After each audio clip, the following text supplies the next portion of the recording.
Now today I want to talk about the test of little children. Amen? Hallelujah. Say the test of little children. The test of little children. Amen. I will say this, that greatness is locked up in little. Matthew chapter 18. Matthew chapter 18. Matthew chapter 18 from verse 1. Now, one thing that I will say is that when we hear on earth, we operate by principles of God. It is the principles of God that will take you to the next level. It is the principles of God that will take you to the next level. They may be called principles, but at the same time they can also be called laws. We are not under the law, but we are under grace. But when I'm talking about principles, I'm talking about laws that govern. Here on earth, we are governed and we are led by the principles of God. Unless you do the principles of God, then you cannot enjoy the blessings that are locked up in the principles. And the principles are not there to destroy us. The principles are there to get us to where we ought to go. The principles of God, or the keys, what the Bible calls the keys of the kingdom. The keys of the kingdom are not there to destroy us. They are there to usher us to where we ought to be with God. It's just like the laws of Kenya. The laws of Kenya are not to jail you. They are not in. When you are being made, you are not being made for criminals. They were made for those people who are faithful, so that by keeping them, then you get better results. But when you break them, automatically the judgment is in the breaking of them. Because so many people keep on saying that they are blaming God. Why did God do something? But if you keep the principles that He has put for us, what has He feel? Some people will say, my marriage is breaking. Have you loved your wife the way she's supposed to be loved? Have you submitted to your husband all the way that you're supposed to submit?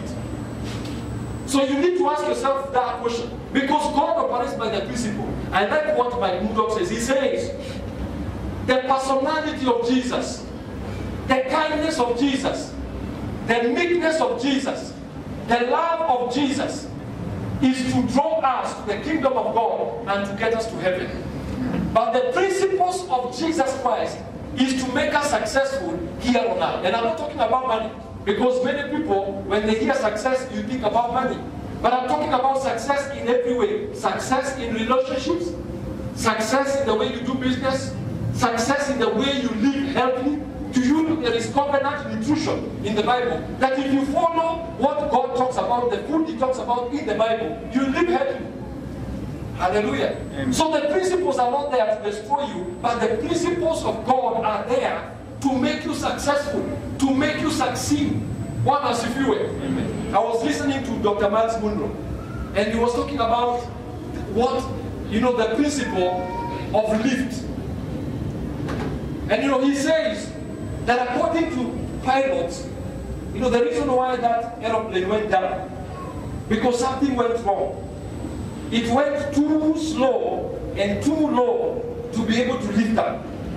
So the law of gravity kicked in. Now if you jump up right now, you will come down. But there's a way you can leave the ground by a certain speed. You cannot continue to be on the ground. You will take off. That is why some cars in America, they call them drag races.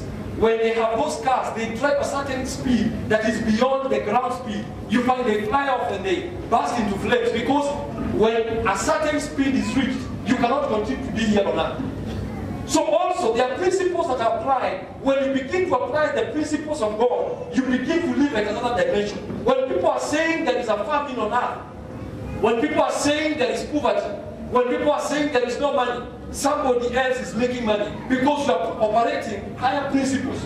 You are operating the principles of God. Marriages are breaking. It is true, they are breaking. Couples are killing each other. But when, as a Christian, you continue to operate the principles of God, then you will live a life where everybody looks at your marriage and begins to wonder, how come that you are happy in your marriage? Because you can be happy in your marriage. Amen. You can smile with your wife.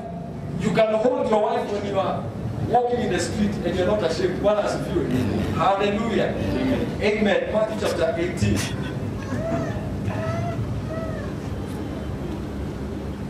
At the same time, Jesus came the disciples unto Jesus saying, who is the greatest in the kingdom of God? who is the greatest in the kingdom of God. And Jesus called a little child unto him and set him in the midst of them. Jesus called a little child because they asked a question. Who is the greatest in the kingdom of God? Everybody here wants to be great. True or false?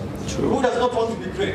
You want to become a great musician, you want to become a great father, you want to become a great mother, you want to become a great business person, you want to become a great teacher. But Jesus began to ask a question because everybody is locked. There is something locked in us that desires greatness. But the key to greatness is locked up in the keys of the kingdom of God. And unless we follow the kingdoms of God, we cannot enjoy greatness. Everybody here seated here, no matter how much or how less you are educated, you can become a great person. Say, I'll become a great. But you have to look at the principles of God so that you can become. So Jesus began to explain to them. And I love Jesus because he began to teach with examples. We went for a funeral the other day, I think it was on Saturday. And the man said, I like teaching with examples. And he said, we have a very good example here. The person lying in the coffin. This is a very good example. So I will teach using this example. So Jesus loved teaching using examples. So he called a small child because he wanted people to understand exactly what he was talking about. And the Bible says, and he said, verily I say unto you, except you be converted and become as little children, you shall not enter into the kingdom of heaven. Unless you become converted and become like little children, you will not enter the kingdom of heaven. Unless you become converted. Converted means change state. Water can be converted to become to ice, and water can be converted to become to gas. They are different states. It is the same water operating in a different. So God says you are a human being. You are grown up. You are 44. You are 55. You are 60. But for you to enter the kingdom of heaven, to enter to the place where you will find blessings, to enter to the place where you will find continuous abundance of life, to enter into the place where nothing dies, to enter into the place where you can enjoy peace, to enter into the place where you enjoy continuous prosperity, you have to be converted. Say converted. You have to change. And God does not tell you to become mature. God does not come and tell you, I want you to become mature. I want you to grow up. He says, I do the opposite because the things of God are opposite. When you want to go up, he tells you go down. When you want to go down, he tells you go up. Become proud, you come down. Become humble, you go up. That is the things of God. He does the opposite. He says, when you want to prosper, give. The world says take and keep it. But the kingdom of God says the opposite thing. Give and it shall be given. The word says take and say keep on taking and keep on taking, and that's the way you become rich. So he said, unless you are converted and become like little children, you shall not enter the kingdom of heaven. You cannot have access to the place where there is everything that you need. You need a job, become like a little child. And I'm going to define to you what is to be like a little child. Because I'm not telling you, you begin to talk like a baby at and you start sitting up and keeping up your legs. There is a way, if you observe little children and you begin to be like them, you will begin to become great. Because greatness is locked up inside you. Hallelujah. Amen. You are a great person. You are a great, say I'm a great person. Amen. Say I'm a great person. I'm a great person. You are so great. You are a great saloonist. You are a great businessman. You are a great sportsman. But the only way to become great is to be converted. That means conversion means you change completely. There is a time we were going to Gilgil to preach. We had just gotten the other car. So when we left Nairobi, we arrived in Naivasha, I think in 45 minutes. And I began to wonder, and I was saying, this car moves at a very high speed. It is so nice, it is so wonderful. And I was excited, but I was wondering, as we are passing, I'm seeing a car is coming this way, or there's a car ahead, and we just overtaking. It was early in the morning. So I began to wonder, 20 kilometers per hour for some cars, it is faster than other cars. Then I looked very carefully, and I saw this car speedometer is in miles.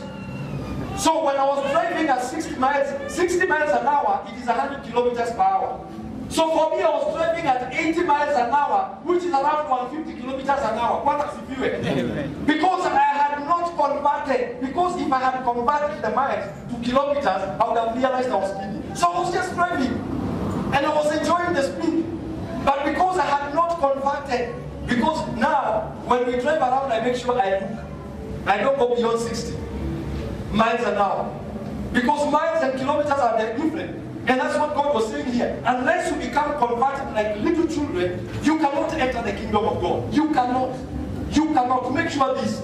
You cannot. Advice that you can't. And where is it? What does it feel? Say I can't. I can't. Because I'm trying to show you there are some things you can. It is like if you go to Mombasa, even if you like it, you cannot go to Likoni and walk across. Even if you have the best car, it will have to be carried by the ferry. Even if you are the best swimmer, you will still have to be carried by the ferry. Even if you are the richest man in Kenya or planet Earth, when you go to Likoni, you are taken back. You convert to a ferry. With your car, you enter the expiry. You cannot. So there is no other way to go the other side of Likoni without taking a ferry. So God is saying, unless you become like a little child, you cannot enter the kingdom. And so, I will say this, there are so many people who are still outside the kingdom. You have Jesus in you, but you are not inside the kingdom. You are seated in the courts of the house of God. The Bible says, enter into his presence with thanksgiving. So, his gates with thanksgiving. So that means there are so many people in the kingdom of God, but they have not entered Kabisa. Because they are too grown up. They are not like grown-ups, and so they are missing out. That is why you can pray and pray and pray and pray. It is good to pray, but unless you change and be converted like a little child, you cannot enter the kingdom of God. And the Bible says, verse 4, whosoever, it doesn't matter who it is, but any Christian, any believer who takes the form of a little child, whosoever therefore shall humble himself as this little child, the same is greatest in the kingdom of God. The same is greatest. There are people who think they are great. Even pastors. Because I'm standing here, I don't mean I'm the greatest. I could be the least in the kingdom. John the Baptist, people are thinking he's the greatest in the kingdom of God. But Jesus said, if you are converted and you are like me, this John the Baptist, you are greater than him. You are greater than him. And so there are so many people who are sitting here who are so great, but you have not accessed the blessing of God because you didn't know that when you become like a little child, that is when you become the greatest. Jesus said, whoever therefore shall humble himself as this little child. Humility, we say, it is taking so much self-control. You have so much power. You are so much grown up. But when they say, Rukia Yesu, you are like, let me be converted like a small child. So you begin jumping, because that is where, I see people who are just living the ground like this. They never go up. Because I'm too grown up. What will my child think I'm doing here? What will my child think? When they say, sometimes I remember, we used to go to Mono's church. There's this guy who would take you for half an hour of doing things. When you're better, your feet. You feel like you're being to achieve. And so sometimes you reach some place, and I'm saying I also used to be there. When I came as much then you hear a testimony. Somebody stands up and says, do you know when you were dancing for the Lord, when you were just dancing for that half an hour, something happened, I got healed. What else if you were? Because there's a mystery in becoming like a child. Some people are too grown up in church before God. And let me tell you, before the eyes of God, you are, I can't even call you an infant. Because God is so old. You are such a baby. What else if you were? And so God says, unless you are converted or you are humble as a small child, you cannot become great. You cannot become great. So it requires you to change your mentality. I will tell you about 14 things that you need to do so that you become like a child. What has spirit? Number one, do you know children do not have evil motives? If you sit with these kids, they are not thinking anything. They are not, can you imagine? These kids cannot be sitting here in their planning manner. They can't. They don't have evil motives. Kids don't have evil motives. There are people who are seated in the house of God and they have come here because of evil motives. You may not have the wife for church. Tell me you have to evil motive, what does it feel? Hallelujah. Evil motive. How many of us, I will not ask you to lift up your hand. There are some people who have come to church because they are looking for the rich people in church so they can borrow money. Evil motive. What does it feel? Some people just come to church for recognition. They want to be recognized. In fact, what they are looking for is titles.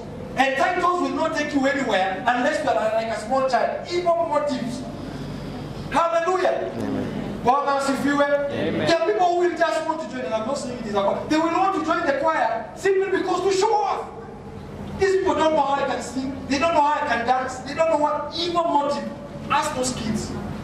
If they are coming to sing here, they are not singing for fame. They just want to sing. They just want to do it. If they have come to church, they have just come to church. If they are eating popcorn, they just eat popcorn, not to show up, because there are people who go to restaurants to show up.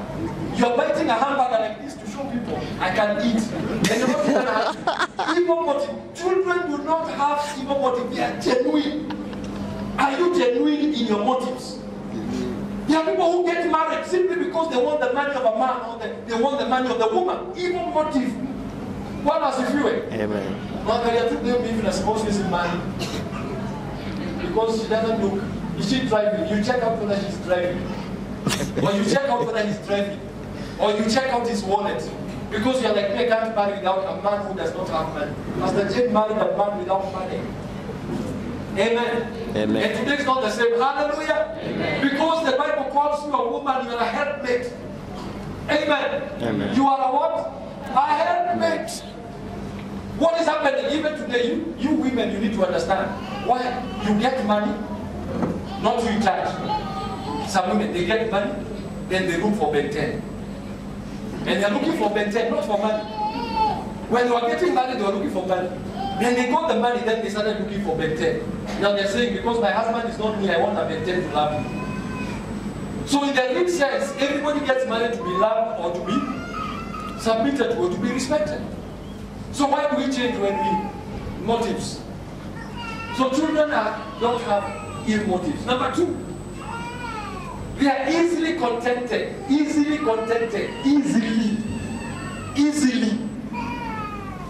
Now let me tell you what is to be contented. To be contented is to be satisfied with what you have. To be satisfied with what you have for now.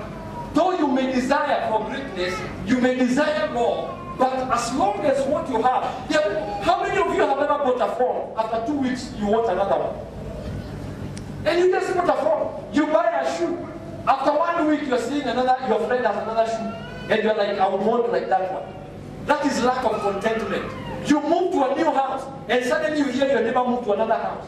And you want to move to another house like them. You see a hairstyle today, tomorrow you want to change your hair, and yesterday you are in a salon. That is lack of contentment. Children are so easily contented. You tell them to sit here to eat popcorn, they'll sit here. You tell them to sit over there to eat popcorn, they'll sit there. You tell them to sit in the bag inside here to eat popcorn, they'll sit there. They are contented easily.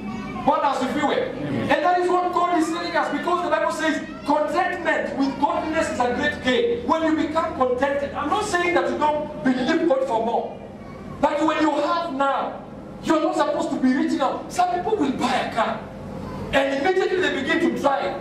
The next day they say, I want like another one. This year I will get another one like this one. Now that is what we call greed. That is what we call greed. Children are easy. Psalms 119 verse 14. Psalms 119, today I'll be referring to a lot of Psalms 119 because there's a lot beautiful stuff to be noted from Psalms 119. Verse 14, what does the Bible say? I have rejoiced in the way of thy testimonies as much as in all riches. I have rejoiced in the way of their testimonies. You know, children rejoice at very simple things. You promise a child a lollipop, they rejoice. You give a child a lollipop, they rejoice. You give a child a small piece. Have you ever seen children when they're in the estate? They get one piece of biscuit and they're cutting for each other and they receive such a small one and they put it like here. The other day we were going to Kamembe and we bought 5 sweets.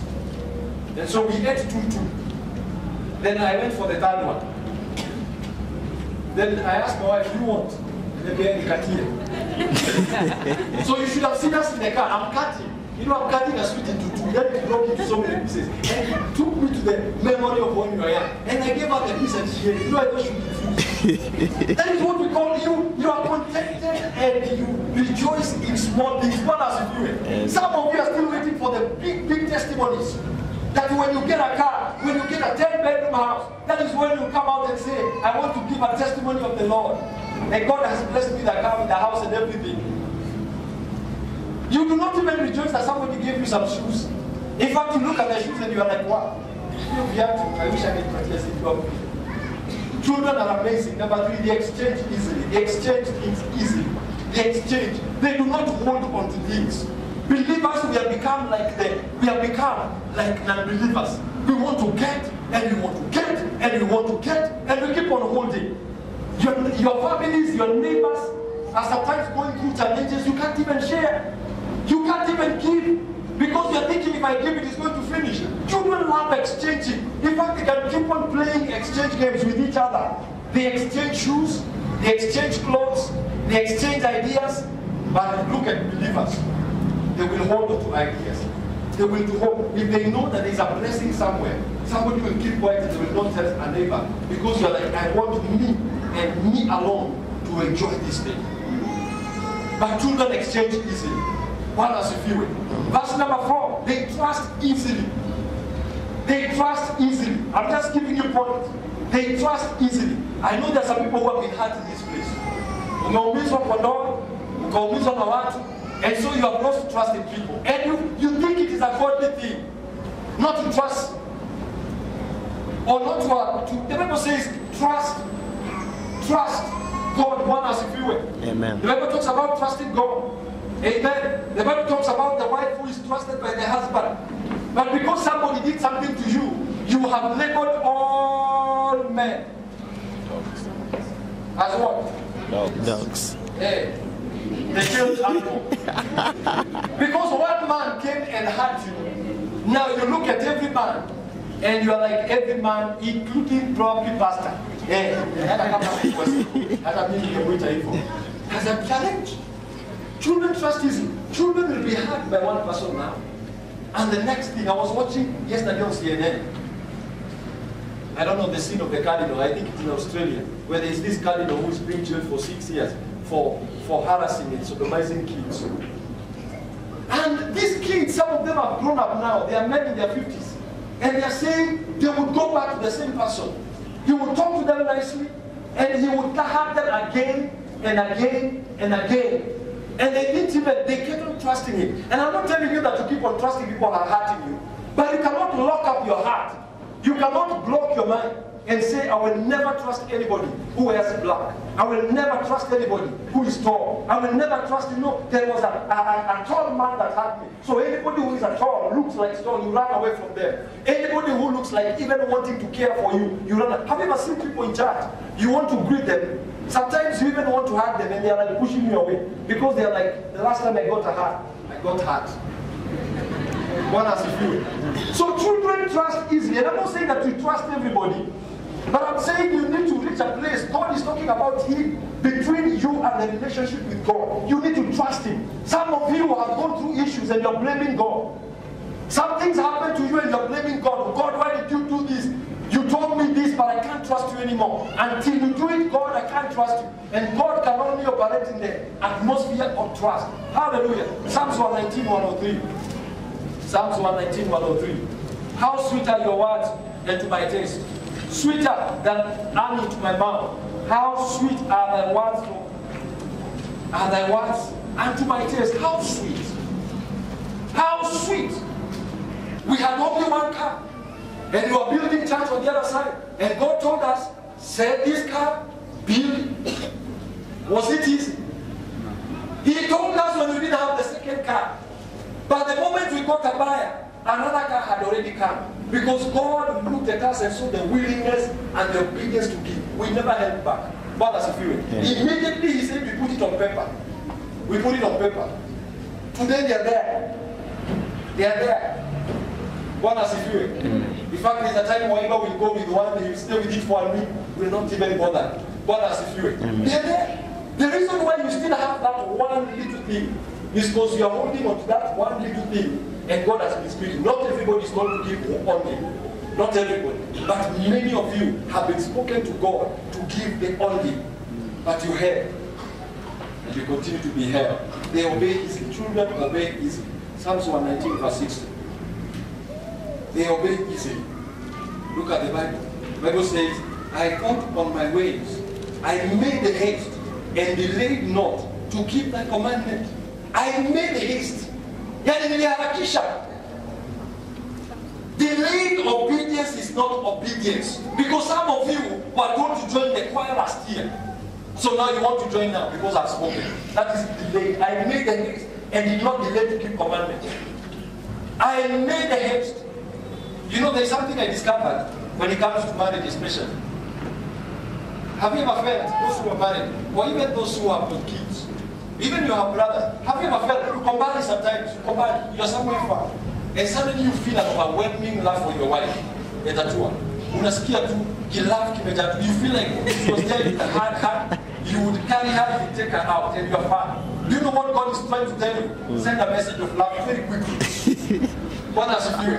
Now, how many have ever felt like that? How many of you have ever felt like you have a child and you suddenly miss that child and you're like, my God, I feel like hugging this child right now. You are even seated in the house and you look at your son, but because your father never hugged you, you're like, how can I hug this one? How can I show love? And God is putting you, look at that child and you feel so much love for them. But because you grew up never hugging any child, you hold back. And God is trying to tell you, hug this child because there's something that I will impart on them. One as if you will. Amen. Hallelujah. Amen. So don't delay. Some of you sometimes you just feel like sending the pastor a good message. But you're like, excuse me to get to shine. Watch it in your mouth. Sunday you can find the grace is not there. Amen? Amen. Sometimes you just want to say that message was for me. But you delay, you say I'm telling you on Sunday. When you come on Sunday, things have happened during the week. You have been harassed by the devil, and you're like, that message did not bless me during the week. So now you didn't say. So when you feel like doing those small good things, do them. Some of you sometimes you feel an urge to call your mother. You feel an urge to call your father. And you delay because God sometimes will just quicken you to do something. When you call them, when you feel like calling them, or when you send an M-Pesa, when you feel like sending that M-Pesa, that moment, when you do it, something happens in the heavens. God begins to open doors for you because you have behaved like a child. You obey easily. Amen. Amen. Hallelujah. Amen. Number 6, they express their emotions easily. Express emotions easily. There are people, some of you, you don't even worship in church. Because you know when you begin to worship, you cry. So what do? You don't worship. Because anytime you know, so you become hardened because you want to become, you're a man in church.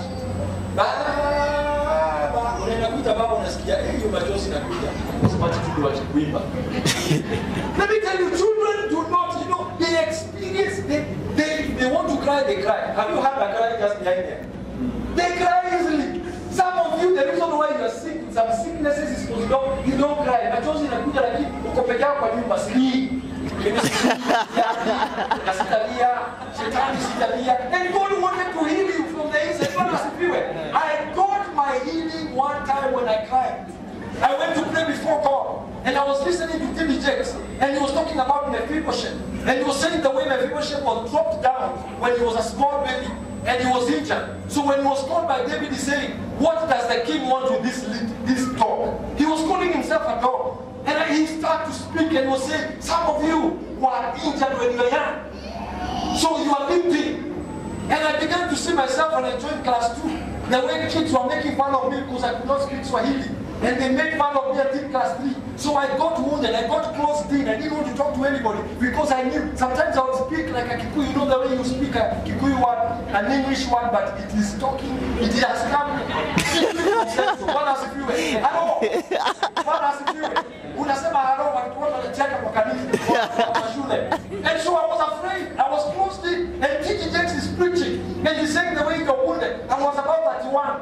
And my God, I began to wait. I began to remember. I began to cry. And I cried. And I'm telling you, tears were coming down my eyes and I was feeling nice. Amen. Amen. I'm talking to men because some of you just want to pretend you're okay. Don't cry anyway. Mimi mwanaume. Yangi. God gave us all tears. Amen. He gave us tears. And tears are good. When you see tears coming, if you don't come out, I'm not telling you that because I put your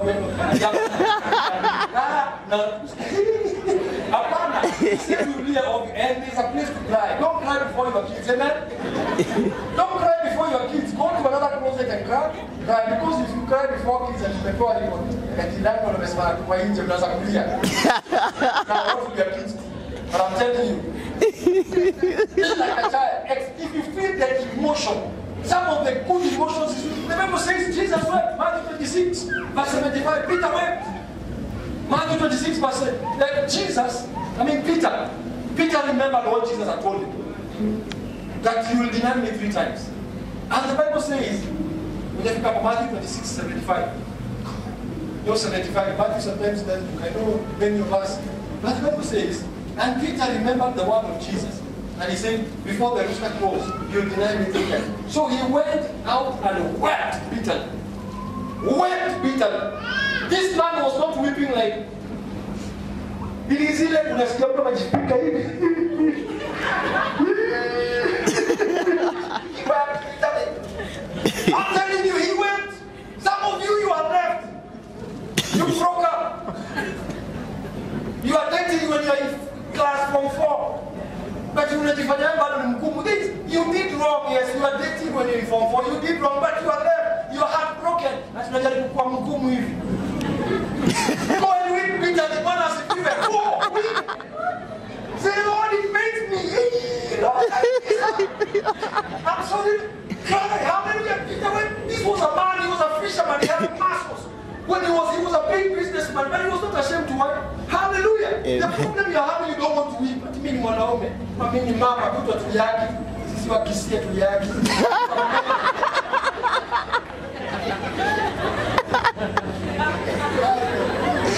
Amen. You know, I think this is why Jews live a bit longer because they even have professional mourners. They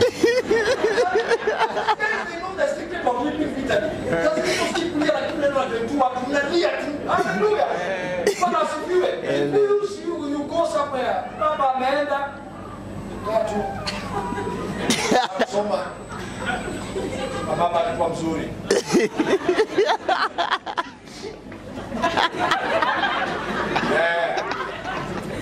Nego. Some of you have never cried even. If your parent left and bad you are told never to cry. But let me tell you something, Jesus wept. Amen. John 11:35, the Bible says Jesus wept. He saw Lazarus, his body was dead. He liked Lazarus. He knew he was a good man, but he was dead. He knew Jesus was not weeping because he could not raise him. He knew he would raise him, but he knew the pain of dying. And the Bible says in John 11:35, Jesus wept. Jesus, can you imagine Jesus? Say Jesus. Jesus. Na wewe bado mtu hapo unakupa kazi, unakuja kihomo mwanaume kwa kazi na sili.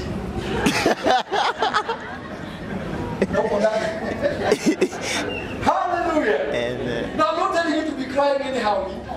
Cry with reason. But the Bible says that Jesus wept. Be like a child. Express emotions. Children love. Even when Luke 19 verse 41, when Jesus was coming to Jerusalem, he looked at Jerusalem and was like, this is how I have desired to have Jerusalem under my wings. But they are missing on the timings. And the Bible says he wept. This was God weeping. Some of you know me at the door.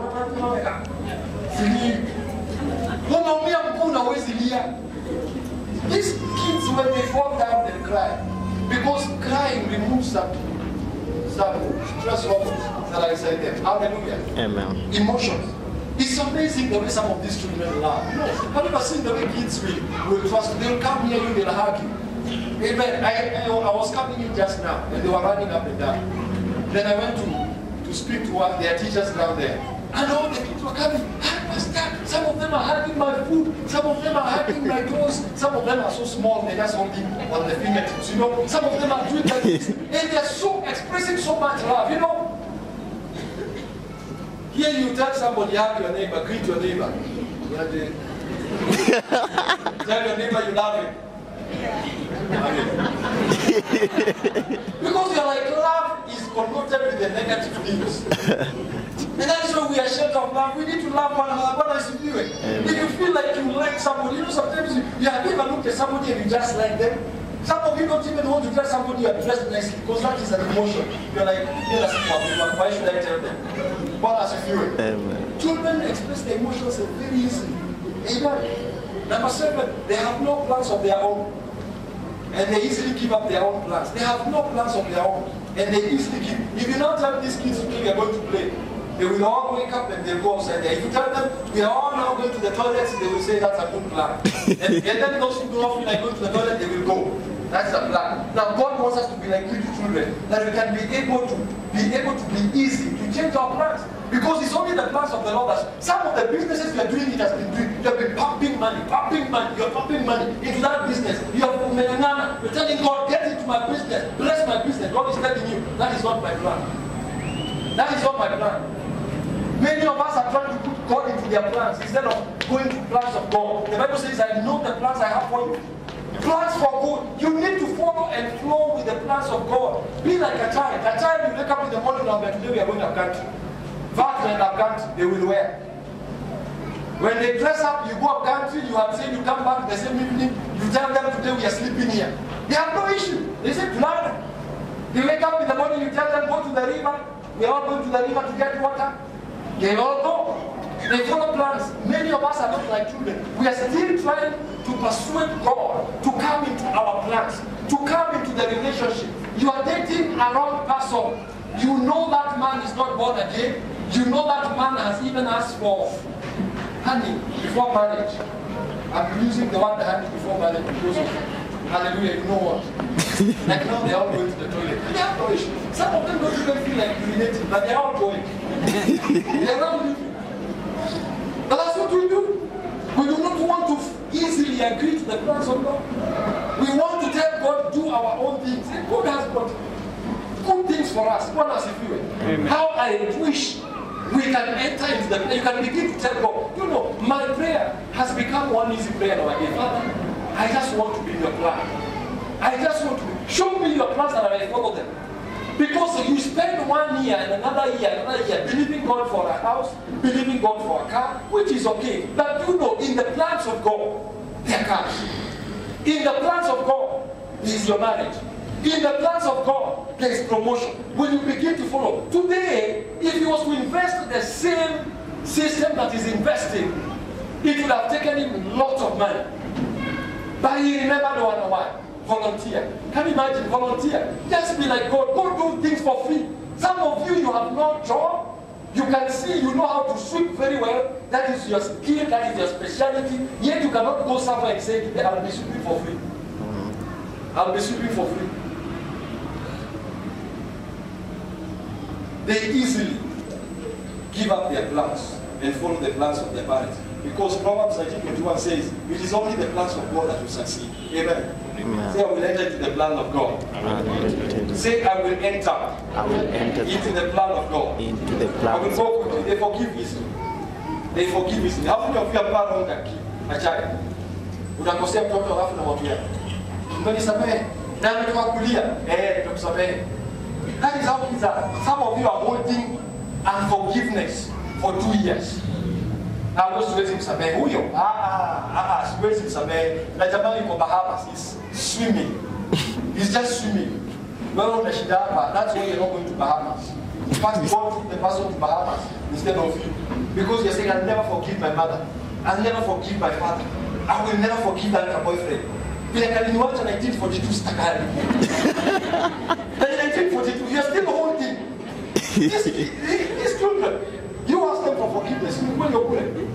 These children, you ask them, forgive one another. We were somewhere on Friday, and one lady was told, she, Imambo Ishi.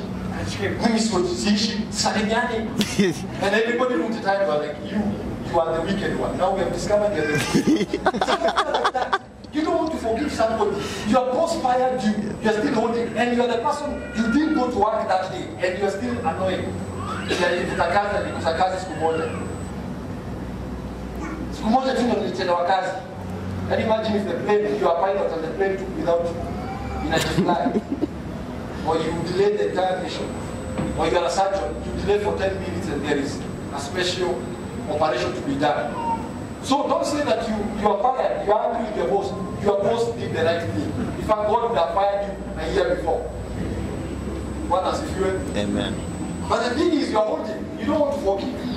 Children forgive easily. God is calling us to be like children. Because the Bible says, forgive, Father, forgive me as I forgive others. The reason why God will only forgive you as you forgive others.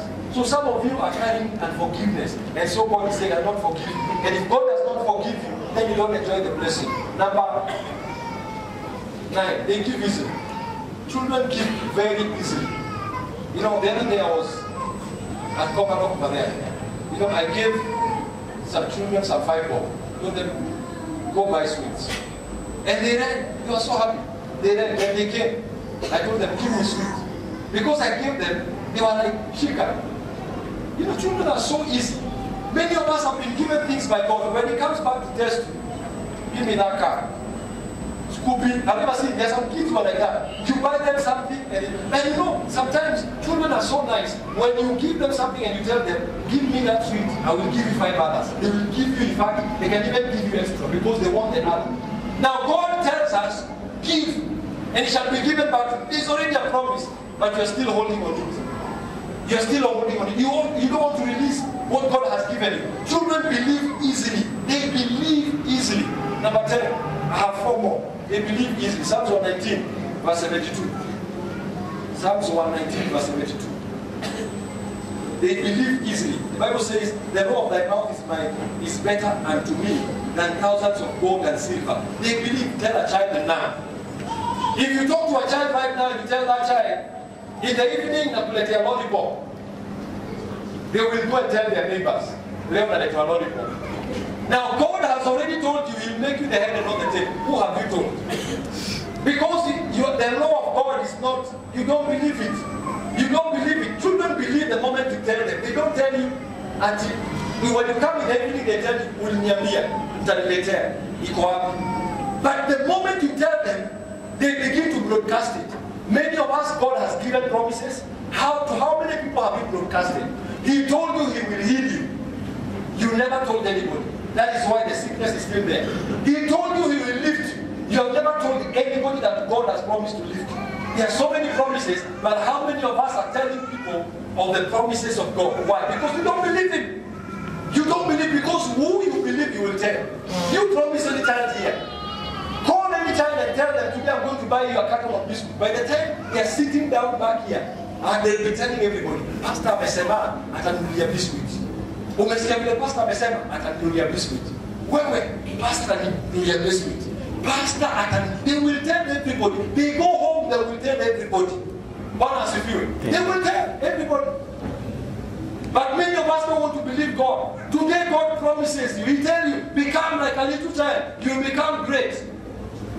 You will sit with it until you wait to become great. When I live here, I will tell everybody, watch me. I'm becoming great. Can you say I'm becoming great? Amen. Hallelujah. They believe easily. They also love easily. You can mention that one. Amen. Amen. They accept correction easily. They accept correction. Children accept correction easily. They are not like us. We are corrected, we still want to continue doing the things that we have been told not to do. Now look at Psalms 119 verse 21. The Bible says, David was like a child. Psalms 119 verse 21, it is good for me that I have been afflicted, that I might learn thy statutes. It is good for me that I have been afflicted. It is good for me that I have been afflicted, that I might learn your statutes. David was celebrating. He was saying, Father, thank you for chastising me. Thank you. How many of you can tell God, Asante Kokunyorosha? Today I want us to give a thanksgiving for chastisement. I know some of you will not want to thank God. Today can thank God for wilderness. I always say, Father, I thank you for wilderness because you taught me a lot of things in the wilderness. In the wilderness is a beautiful place. Some of you are in the wilderness. And the Bible says, count it all joy. Count it all joy. When you go through trials and temptation, you're going through trials and temptations, you're not counting it joy. You're grumbling. But David said, I loved it. It was good that I was afflicted. It was good that God broke up that relationship. It was good that God made me broke because now I know how to manage money. It is good that I was thrown out of that company because now I know. Let me tell you one thing. If I was not fired from the company I was working for, today I would not have been a pastor. So I thank God. I say, God, I thank you for throwing me out. Amen. Amen. Some of you have been thrown out of places because God wants you somewhere else. Amen. Amen. I will finish with this. They long for their parents. They long. Children long for their parents. They long for. They long for. They long for. How many of you have got children? Just lift up your hand if you have children. Now, how many of you have their children cried when you are leaving? How do you feel? Now, I know some of you beat your children. But a normal child, I'm saying normal parent, will explain to that child, I'm coming back. But do you see, how many of you, some of you don't even know that God went. You're not even aware that God left. He left you. You're still thinking, you're like Samson. You know Samson woke up one morning and he tried to throw a punch. He realized he doesn't have strength. God had left. Some of you have not, you have been sinning and sinning and sinning, and so because you still think that God is around. You didn't know when he left. Even the parents of Jesus left God. You know parents of Jesus, they left him. They went for 3 days without Jesus. Then they checked, where is Jesus? Like some of you, that's the way. You have started a business for 1 year. Then you discovered you left Jesus at the beginning. 3 years ago, that's where you left Jesus. You didn't realize. Let me tell you, children will notice. Wait, let me ask you. How many of you have ever, especially mothers, unataka kwenda unalisha mtoto, umeimba wimbo la mtoto la unaimba alafu kinalala, unaenda kinachukua kitanda vizuri hivyo, alafu unaenda kutoka hivyo sikia.